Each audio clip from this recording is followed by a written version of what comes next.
तो हेलो, कैसे हो सब? आई होप सब मजे में होगे। तो भाइयों, आज का हम बात करने जाने वाले हैं रजब भट्ट के बारे में। I'm done with this marriage. Sorry, I'm done with this marriage.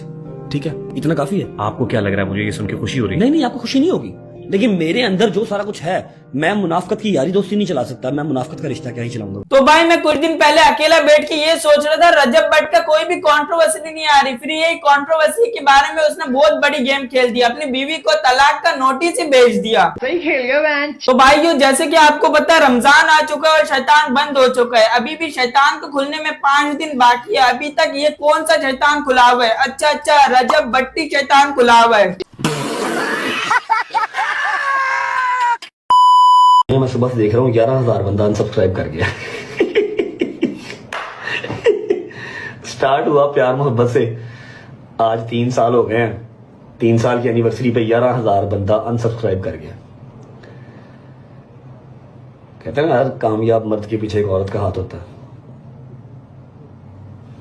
Mostly मर्दों की बर्बादी के पीछे भी औरत का ही हाथ होता है। अबे पिल्लर के मुंह वाले, जब अनसब्सक्राइबर होने लगा तो तू औरत का नाम दे रहा है। कुछ भी। जब अंधेरी रातों में अंधेरी कमरे में गलत गलत बातें कर रहा था और अकेला उस कमरे में बैठा हुआ था और गलत चीज कर रहा था, उस दिन का बर्बादी आज हो रहा है। हेलो जी, क्या हाल है? छुरी लेके आएंगे जरा प्लीज, मेहरबानी आपसे। अगर आप उठ सके तो क्रेन मंगाओ तो नहीं, मेरी माँ के चक्कर से मन को रिप्रेजेंट ना करे। मेरी माँ के चक्कर से मन को रिप्रेजेंट ना करे। इसमें देखिए ना, मैं अपने अपने पॉइंट बढ़ाने के चक्कर में ना, कि मेरे पॉइंट बढ़ते हैं, मैं पीछे छोड़ दूं, तुम जब बीट रही बस। तो और क्या, मुझे ना बताया ना पता। लोग कहते हैं जहालत का दौर खत्म हो गया। जहालत का दौर पुराने जमाने में होता था, अभी जहालत खत्म हो गया। लेकिन अगर आपको जहालत देखना है तो रजब भट्टी साहब को देख लो, वो जहालत बहुत अच्छी तरह करते हैं।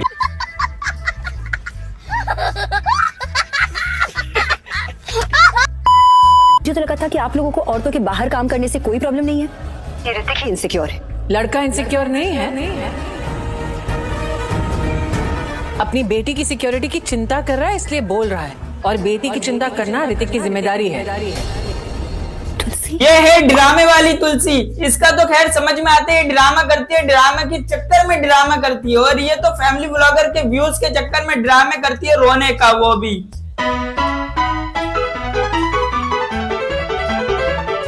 ये तुलसी की मुजरे करने वाली बेटी मुजरे तो करती है, लेकिन साथ साथ हमें मोटिवेशन भी देती है। अल्हम्दुलिल्लाह सारी जिंदगी इस तरह गुजारी है कि मेरे माँ बाप मेरे पे नाज करें और कोई तीसरा बंदा जो मुझे देखे वो मुझसे मोटिवेशन ही ले, मेरे पे आके बोले ना।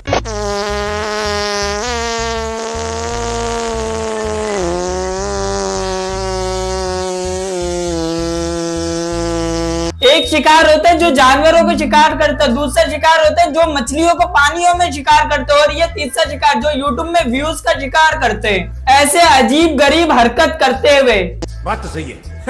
कंसीव कर लिया उसने ईमान, ओके ठीक है, पहले महीने में, ठीक है। फिर कुछ मेरी ईमान थोड़ी वो जैसे ना छोटी लड़कियां होती हैं, ईमान वो है, वो गजल नहीं है, ठीक है। जब गजल ने कंसीव किया, उसने करबला की ज़ियारत की, खुशी की, चल के सुनते रहना गौर से। फिर गजल ने उम्र किया, गजल ने सही की, गजल ने चीर पे बैठ गया। हाँ, तुलसी की बेटी तुलसी मुजरा करने वाली बहुत मशहूर है, जो इतने क्लाउड में अकेली डांस करती है।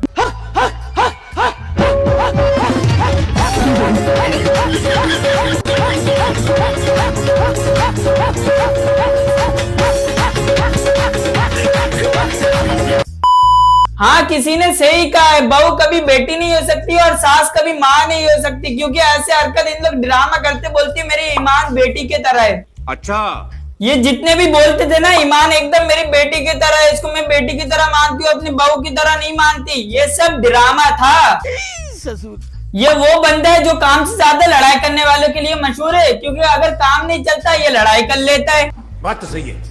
जितनी पड़ोसी वाली शबाना आंटी की लड़ाई नहीं होती, उससे ज्यादा तो इसकी लड़ाई होती है। इसने तो पड़ोसी वाली शबाना आंटी को तो पीछे छोड़ दिया। ये बात भी सही है, ये बात ट्रुथ है। ये वो बदमाश है जो ऑनलाइन तो चीता है, लेकिन ऑफलाइन बिल्ली है। बाप आके हाथ खोल देना, अगली मेरा नाम लेता।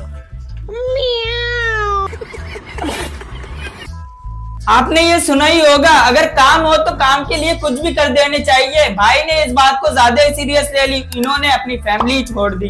I'm done with this marriage. I'm done with this marriage.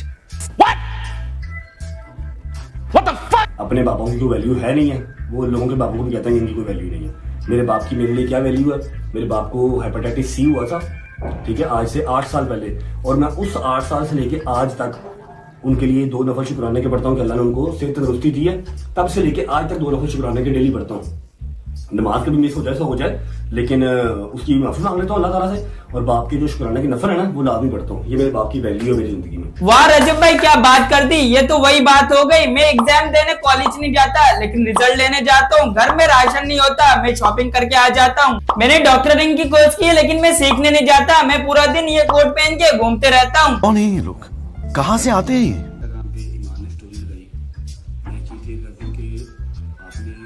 Story लगाई, इससे ना आपकी जीत हुई ना मेरी जीत हुई।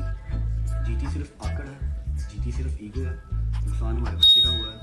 आपने जरूरी समझा कि आप स्टोरी लगाएं, बजाय इसके कि आप मुझे या मेरे किसी एक फैमिली मेंबर को मैसेज करते। अबे तू ईमान से बात कर लेता, डाइवोर्स का कागज भेजने के बजाय तू ईमान से सुकून से बात करता, मसला सॉल्व कर लेता। बात तो सही है। तो यहाँ पर ही होता है वीडियो का एंड। अगर वीडियो आपको अच्छा लगा होगा तो लाइक कर देना, अगर और भी अच्छा लगा होगा तो सब्सक्राइब कर देना। बाकी ठीक